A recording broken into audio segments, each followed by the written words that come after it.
Happy and blessed Holy Tuesday, everyone! Umagang kay ganda po sa inyong lahat, mga ka-faith.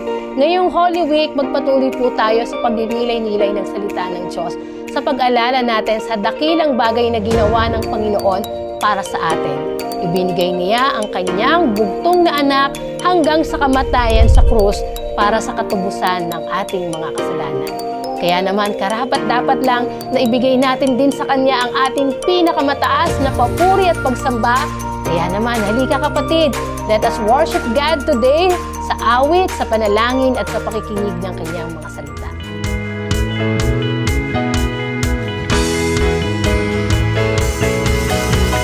Umagang kay ganda si Jesus ang kasama.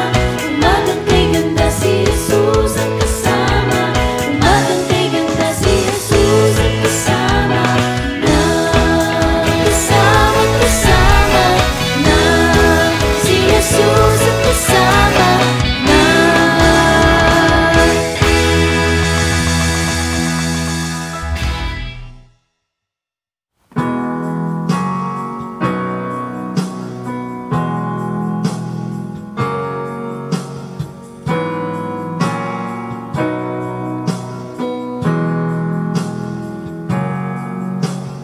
Oh, to see the dawn of the darkest day, Christ on the road to Calvary,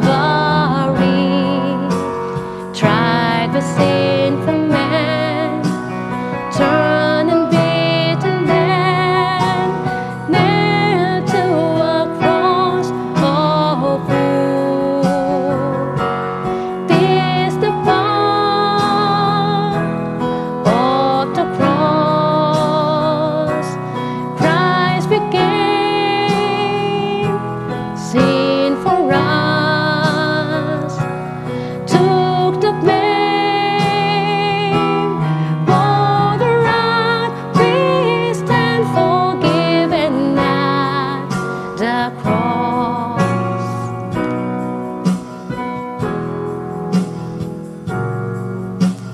Oh, to see the pain written on your face, bearing the awesome weight of sin, every bitter thought, every evil deed, crowning your blood-stained robe. This the power of the cross.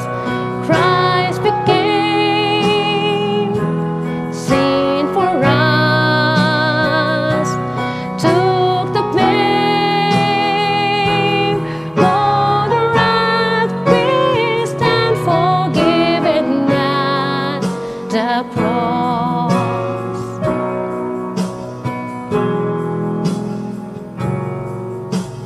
Now the daylight flees, now the ground beneath wakes at its maker, bow his head, curtain turn into dead, raised to life,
Purihin po ang Panginoon sa awit na ating napakinggan.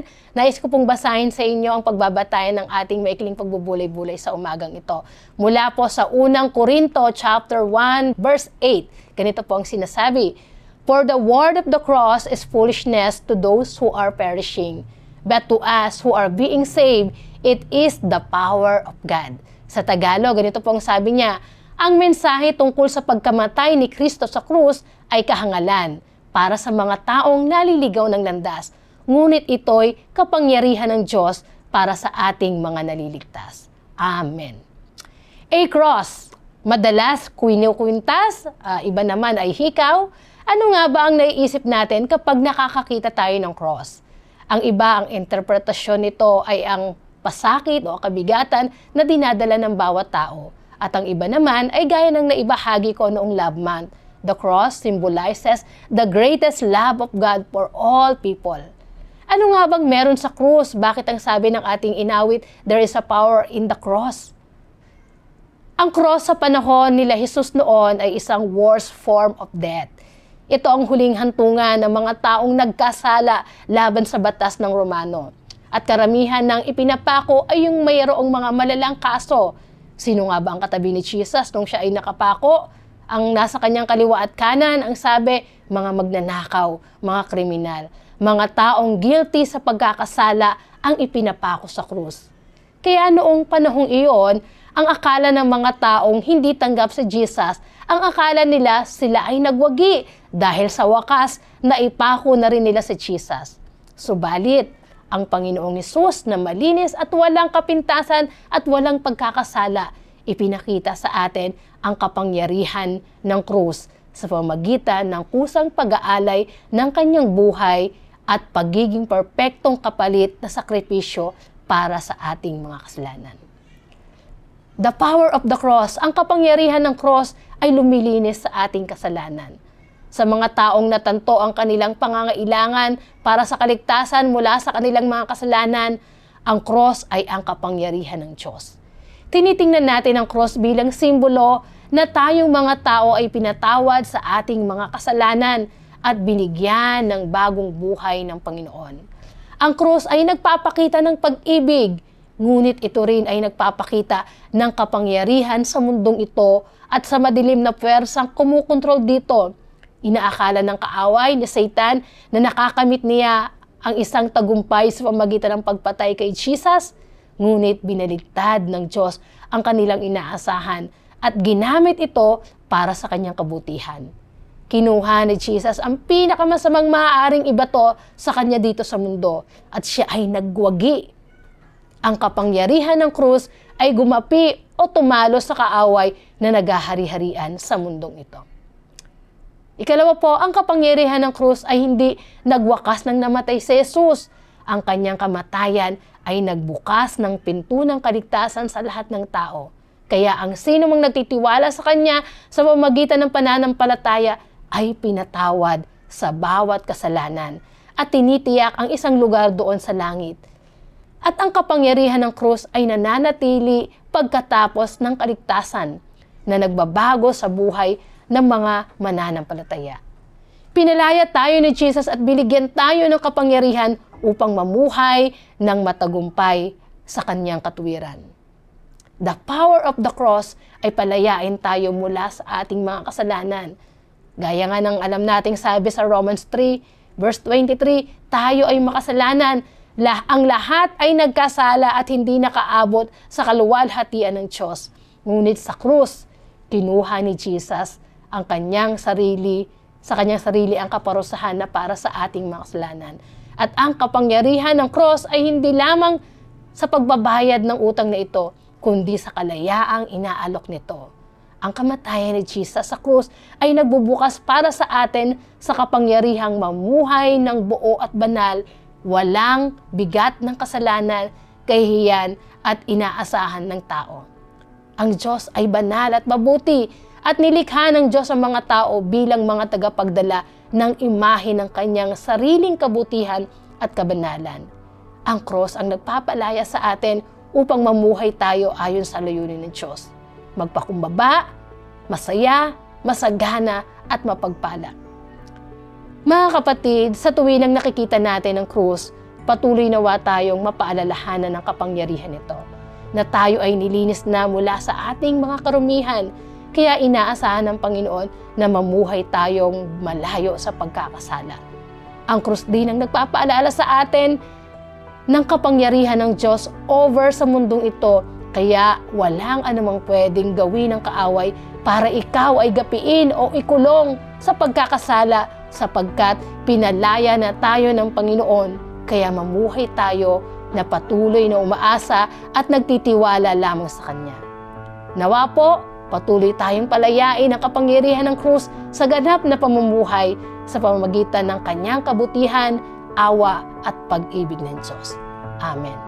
Manalangin tayo, kapatid. Purihin ka, O Diyos, tunay na kaibuti mo, Panginoon. Salamat sa iyong dakilang pag-ibig sa amin. Salamat sa kapangyarihan ng iyong krus, Panginoon, na siyang luminis sa aming mga kasalanan, na siyang nagbigay sa amin ng panibagong buhay, Panginoon. Lord, salamat po. Wala kaming anumang pwedeng gawin, Panginoon, upang iligtas ang aming mga sarili. Bagkus, Panginoon, ginawa mo na ang lahat para sa amin. Lord, salamat po. Kulang man, Panginoon, ang aming mga salita, maging ang aming mga gawa. Panginoon, ang dalangin po namin sa tuwina, matagpuan mo po kaming karapat-dapat na pag-alayan ng iyong buhay, karapat-dapat pag-ukulan ng iyong pagmamahal. Salamat, Panginoon. Ang dalangin po namin na sa tuwinang kami ay tutunghay, Panginoon, sa iyong krus. Mapaalalahanan kami ng dakilang bagay na ginawa mo, Panginoon, ng iyong pag-ibig sa amin. At Panginoon, ang dalangin po namin, ang bawat mensahe mo, ang paalala ng krus na ito ay patuloy na tumimo sa aming puso, sa aming mga buhay, makita sa aming mga gawa, sa aming pag-iisip, maging sa aming pagsasalita, Panginoon. Makita, Panginoon, ang imahe ng Kristo, Panginoon, na aming sinasamba at pinaglilingkuran. Ikaw, Panginoon, ang makita sa aming mga buhay. Salamat, O Diyos, pagpalain mo, Panginoon, ang bawat anak nyo na kasama kong nananalangin, Panginoon, sa oras na ito, sa panahong ito ng pag-alala namin ng iyong kamatayan at muling pagkabuhay, Panginoon. Dalangin namin, patuloy na ang iyong mensahe ang magpahayag sa aming mga buhay. Ganon din, Panginoon, tugunin mo ang panalangin ng mga kapatid na ngayon ay dumudulog sa iyo sa panalangin. Panalangin sa karamdaman, probisyon sa pangangailangan, wisdom, Panginoon, and guidance na mula sa iyo. Tugunin mo, Panginoon, ang mga kapatid na ito sa kanilang pagtawag, Panginoon. Ipagkaloob mo po ang kasagutan sa aming mga panalangin sang-ayon sa iyong mabuting kalooban. Sa iyo po ang papuri at pagsamba aming Panginoon. Samahan mo po kami sa buong maghapon, sa buong araw, Panginoon, sa mga gagawin namin. Saan man kami pupunta, ang mga kapatid na papasok sa kanilang mga work o saan mang lugar, Panginoon, ang inyong pagsama ang lagi po namin maranasan. Sa iyo po ang papuri, Panginoon, sa pangalan ni Jesus na aming Panginoon at tagapagligtas. Amen. Amen and amen. Have a blessed Holy Week po, mga ka-faith. Thank you so much po for joining and worshiping with us today. At mga kapatid, inaanyayahan po namin kayong muli na makibahagi sa gawain ng ating iglesia sa pagdiriwang ng ating Lent season. This Monday, Thursday po, sa Webes na, meron po tayong Last Supper service sa ganap na 6:00 ng gabi. At syempre po ang ating Good Friday or 7 Last Word service sa ganap naman po na 9:00 ng umaga. At syempre ang ating Resurrection Sunday or Easter Sunday, joint service po ito at kantata worship service po sa ganap na 9:00 ng umaga naman po sa Sunday. Magkita-kita po tayo. God bless po sa inyong lahat. Pagpalain po kayo ng Panginoon. Huwag po nating kalimutan na ibahagi ang salita ng Diyos by sharing this video. Magkita-kita po ulit tayo next Tuesday and every day. God bless you po. God loves you and so do I. Bye!